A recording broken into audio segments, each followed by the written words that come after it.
দেখেন আমার পরোটাগুলো সুন্দর হয়েছে। আমি আজকে তিল আর কালিজিরা দিয়ে পরোটা বানালাম,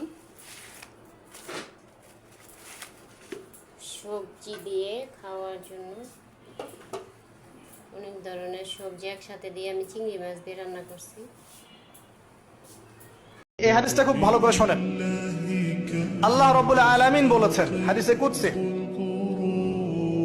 যে আল্লাহ পাক যেগুলো ফরজ করেছেন, ওয়াজিব করেছেন, এগুলো যখন একজন বান্দা নিয়মিত করতে থাকে এবং এর সাথেও নফল কাজ করতে থাকে, আল্লাহ পাক সেই বান্দাকে ভালোবেসে ফেলেন। যখন আল্লাহ পাক কাউকে ভালোবাসেন তখন জিবরাইল আলাইহিস সালামকে ডেকে নিয়ে আসেন।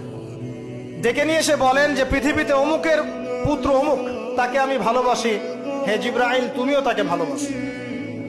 এরপর জিবরাইল